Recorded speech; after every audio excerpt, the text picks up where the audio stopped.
നമ്മൾ കുറച്ച് നാൾ മുമ്പ് ഓർഡർ ചെയ്ത സാധനം ഇന്ന് എത്തിയിട്ടുണ്ടായിരുന്നു. ഇന്നല്ല, കുറച്ചധികമായി എത്തിയിട്ട്. പക്ഷേ ഇന്ന് ഞാൻ പൊട്ടിക്കാനായിട്ട് ഇന്ന് എടുത്തതേ ഉള്ളൂ. അതുമാത്രമല്ല, ഇത്രയും ദിവസമായിട്ട് വീഡിയോസ് ഒന്നും ഇടുന്നില്ലെന്ന് എനിക്കറിയാം. പക്ഷേ ഇനിയും തൊട്ട് ഇടാൻ പറ്റുമോ എന്ന് ചോദിച്ചിട്ടുണ്ടെങ്കിൽ എനിക്ക് ഈ ഒരു മാസം അവസാനമൊക്കെ ആകുമ്പോൾ ഇടാൻ പറ്റത്തുള്ളൂ. കാരണം ക്ലാസ്സും എക്സാമും ഒക്കെ നടക്കുന്നതുകൊണ്ട് തന്നെ ഇടാൻ പറ്റത്തില്ലായിരിക്കും. ഈ ഓണത്തിൻ്റെ അവധിയൊക്കെ ആകുമ്പോഴത്തേക്ക് ഉറപ്പായിട്ട് ഞാൻ വീഡിയോ കണ്ടിന്യൂസ് ആയിട്ട് ഇടുന്നതായിരിക്കും. അതുപോലെ തന്നെ ഇത് വന്നിരിക്കുന്ന വേറൊന്നും അല്ല, നമ്മുടെ ക്ലേ ആണ്. എനിക്ക് ആ ഹോം മെയ്ഡ് ക്ലേ വെച്ച് നോക്കിയിട്ടൊന്നും അങ്ങോട്ട് സെറ്റാവുന്നില്ലെന്ന് മാത്രമല്ല, ഞാനത് ചെറുതായിട്ട് ചെയ്ത് നോക്കിയിട്ടുണ്ടായിരുന്നുള്ളൂ. അപ്പോൾ ഞാൻ എന്തായാലും ഇത് ഒന്നുകൂടെ ഓർഡർ ചെയ്തു. വേറൊന്നുമല്ല, എനിക്ക് ഇത് വെച്ച് ചെയ്യുമ്പോഴാണ് ഒന്നുകൂടെ കംഫർട്ടബിൾ. അതുകൊണ്ട് ഞാൻ അതൊന്നുകൂടെ ഓർഡർ ചെയ്തിട്ടുണ്ടായിരുന്നു. പിന്നെ എപ്പോഴത്തെയും പോലെ തന്നെ നമ്മൾ ഹീറ്റൊക്കെ വെച്ച് കവർ ചെയ്യുന്നുണ്ട്. ഇന്നുണ്ടാക്കാൻ വേണ്ടി പോകുന്നത് വേറൊന്നുമല്ല, കുഞ്ഞു കുഞ്ഞു ക്യൂട്ടായിട്ടുള്ള കുറച്ച് ചാംസാണ് ഇന്ന് ഉണ്ടാക്കാൻ വേണ്ടി പോകുന്നത്. ആ ചാംസ് എന്ന് പറയുമ്പോൾ നമുക്കതിന് കീച്ചനായിട്ട് യൂസ് ചെയ്യാം. അതിൻ്റെ പുറകിൽ മാഗ്നറ്റ് വെച്ചിട്ടും യൂസ് ചെയ്യാവുന്നതാണ്. എൻ്റെ പിന്നെ മാഗ്നറ്റ് ഒന്നും ഒത്തിരി ഇല്ലാത്തതുകൊണ്ട് തന്നെ ഒരെണ്ണത്തിൽ മാഗ്നറ്റും ഒരെണ്ണത്തിൽ കീച്ചനും വെച്ച് സെറ്റാക്കിയിട്ടുണ്ട്. ബാക്കി മാഗ്നറ്റ് മേടിക്കുമ്പോൾ അതിനകത്തൂടെ സെറ്റാക്കാമെന്നാണ് എൻ്റെ ഒരു നിഗമനം. ഫൈനൽ റിസൾട്ട് അത്യാവശ്യം കുഴപ്പമില്ലാതെ ക്യൂട്ടായിട്ട് തന്നെ വന്നിട്ടുണ്ടായിരുന്നു. അതുമാത്രമല്ല, ഇതുണ്ടാക്കാൻ വേണ്ടിയിട്ട് വീഡിയോ കുറച്ച് ലാഗായി പോയിട്ടാണ് എനിക്ക് തോന്നുന്നത് ലോങ് വീഡിയോ ആയിട്ട് ഇടാൻ പറ്റത്തുള്ളൂ എന്നാണ് തോന്നുന്നത്. ഷോർട്ടാക്കിയിട്ട് പറ്റുമെന്ന് എനിക്ക് അറിഞ്ഞുകൂടാ.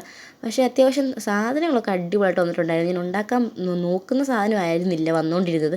അപ്പോൾ പിന്നെ കിട്ടിയത് ഞാൻ ഉണ്ടാക്കി. അങ്ങനെ കുറച്ച് ക്യൂട്ടായിട്ടുള്ള സ്ട്രോബെറി, ഓറഞ്ചിൻ്റെ ഒരു നെല്ലി മാത്രമേ ഉണ്ടാക്കിയിട്ടുള്ളൂ. പിന്നെ ഇതിൻ്റെ തന്നെ വേറെ വീഡിയോസൊക്കെ ഇഷ്ടം പോലെ വരുന്നതായിരിക്കും. ഇഷ്ടം പോലെ എന്ന് പറയുമ്പോൾ എനിക്ക് പൊതുവേ സാധാ ക്രാഫ്റ്റിനേക്കാട്ടിൽ താല്പര്യം കൂടുതൽ ഈ ക്ലേ വെച്ച് ഉണ്ടാക്കുന്നത് കൊണ്ടാണ്.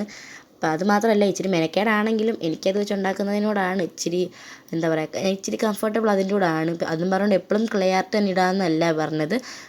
ക്ലേ ഇല്ലാത്തവർക്കും വേണ്ടിയിട്ടുള്ള ക്രാഫ്റ്റൊക്കെ ഉറപ്പായിട്ടും ഇടുന്നതായിരിക്കും. ഇപ്പം എന്താണെങ്കിലും ഞാൻ നോക്കുന്നത് പോലെ ഒന്നും ഇത് വന്നിട്ടില്ലായിരുന്നു. പിന്നെ അവസാനം ഒന്നും കൂടെ ഞാൻ ഉരുട്ടിയൊക്കെ എടുത്തിട്ടുണ്ടായിരുന്നു. കറക്റ്റ് ഷേപ്പ് കിട്ടണമെങ്കിൽ കുറച്ച് കട്ടിക്ക് എടുത്താൽ മതി, വലിയ സീനൊന്നുമില്ല. വരുന്ന ക്രാഫ്റ്റൊക്കെ ഒട്ടുമിക്കതും ക്ലേ വെച്ചിട്ടായിരിക്കും. അതുമാത്രമല്ല, അത്യാവശ്യം നല്ല നല്ല വെറൈറ്റീസ് കൊണ്ടുവരാൻ വേണ്ടി ഉറപ്പായിട്ട് ശ്രമിക്കുന്നതാണ്. ഡോണറ്റ് ഇത്രയും ചെറിയ ഹോള് മതി. പക്ഷേ ഞാൻ ആദ്യം ഇട്ടപ്പോഴത്തേക്ക് ഇച്ചിരി വലുതായി പോയോ എന്ന് എനിക്കൊരു സംശയം.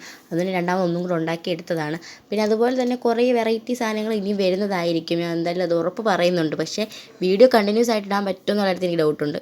ലാസ്റ്റ് എന്ന് പറയുമ്പോഴത്തേക്ക് അത് അതുപോലെ കാണിക്കുന്നുണ്ട്. അത് മാത്രം കണ്ടിട്ടായാലും ഉണ്ടാക്കാൻ പറ്റും. പിന്നെ ഉണ്ടാക്കാൻ വേണ്ടി നല്ല പാടുള്ളവരാണെങ്കിൽ മാത്രം നോക്കി ഉണ്ടാക്കുന്നതായിരിക്കും നല്ലത്. ഇല്ലെങ്കിൽ ഒത്തിരി സത്യം പറഞ്ഞാൽ ഇത്രയും വീഡിയോ ലാഗാവുമെന്ന് എനിക്കറിയത്തില്ലായിരുന്നു. സിമ്പിളായിട്ട് ഉണ്ടാക്കുന്ന കുറച്ച് സാധനങ്ങളാണ്. സിമ്പിളെന്ന് പറയുമ്പോഴത്തേക്ക് അത്യാവശ്യം സിമ്പിളാണെങ്കിലും നമ്മളത് ഉണ്ടാക്കി വരുമ്പോൾ മൊത്തത്തിൽ കുളമാവുന്നുണ്ട്. ഇതൊരു കുക്കീസാണ് ഉണ്ടാക്കാൻ നോക്കിയത്. പിന്നെ അത് അതുപോലെ തന്നെ കൈവിട്ടിട്ടുണ്ടായിരുന്നു. സത്യം പറയലോടോ, ഈ വീഡിയോ നല്ല ഇത്രയും ലോങ് ആവുമെന്ന് സ്വപ്നത്തിൽ പോലും വിചാരിച്ചില്ല. അതുകൊണ്ട് തന്നെ ഇതിനകത്ത് എന്ത് പറയണം എന്നുള്ള കാര്യത്തിൽ എനിക്ക് ഒരു നടപടിയില്ലാതാണ് ഞാനിവിടെ എന്തൊക്കെയോ കിടന്ന് പറഞ്ഞുകൊണ്ടിരിക്കുന്നത്. ഇത് പിന്നെ സ്പീഡ് കൂട്ടി കഴിഞ്ഞിട്ടുണ്ടെങ്കിൽ ഒന്നും മനസ്സിലാവത്തില്ല. അതുകൊണ്ട് തന്നെ ഒത്തിരി സ്പീഡ് ഇതിനെ കൂട്ടുന്നില്ല. ഇത് പിന്നെ സ്ട്രോബെറിയാണ്, മനസ്സിലായെന്ന് ഞാൻ വിചാരിക്കുന്നു. പിന്നെ നമ്മൾ ഈ ക്ലേ വെച്ച് ചെയ്യുമ്പോഴത്തേക്കാണെങ്കിലും ഏത് ക്ലേ വെച്ച് ചെയ്യുമ്പോഴാണെങ്കിലും ലാസ്റ്റ് ഇതുപോലെ കുറച്ച് വെള്ളം തൂത്തിട്ട് സെറ്റാക്കുന്നതായിരിക്കും നല്ലത്. കാരണം ആ ഒരു എന്താ പറയുക, ആ ഒരു ഫിനിഷിങ് അവിടെ കിട്ടാൻ വേണ്ടിയിട്ടാണ് വെള്ളം തൂത്ത് സെറ്റാക്കുന്നത്. കൈയുടെ പരുവമൊക്കെ ഒരുമാതിരി ആയിട്ടുണ്ടായിരുന്നു അവസാനം. പിന്നെ ഗ്ലൗസ് ഇട്ട് ചെയ്യാൻ ആദ്യം വിചാരിച്ചു. പിന്നെ ഓർത്ത് വെറുതെ എന്തിനാ ഇത്ര പരിഷ്കാരിയാവുന്നത്, കൈയുണ്ടല്ലോ എന്ന് വിചാരിച്ച് കൈവച്ച് തന്നെ മൊത്തത്തെയും ചെയ്തു. ഇതാണ് ഇതിൻ്റെ ഫൈനൽ റിസൾട്ട്. പെയിൻറ്റ് അടിക്കുന്നതും കൂടെ കാണിച്ച് ലാഗ് അടുപ്പിക്കണമെന്ന് എനിക്കില്ലായിരുന്നു. അതുകൊണ്ട് ഞാൻ നേരത്തെ തന്നെ അടിച്ചു വെച്ചു. അപ്പോൾ ഇതൊക്കെയാണ് ഫൈനൽ റിസൾട്ട്. അപ്പോൾ ഇഷ്ടപ്പെട്ടെന്നൊക്കെ ഞാൻ വിചാരിക്കുന്നു. അതുപോലെ തന്നെ ഇതിനകത്ത് ഒരെണ്ണം ഞാൻ മാഗ്നറ്റ്, ഒരെണ്ണം കീ ചെയിനാണ്. ഇത് നമ്മുടെ മോൺഫിൽസ് ആണ്. അത് അത്യാവശ്യം നല്ല രീതിയിൽ തന്നെ വന്നിട്ടുണ്ടായിരുന്നു. അപ്പോൾ ഇതാണ് നമ്മുടെ ഫൈനൽ റിസൾട്ട്.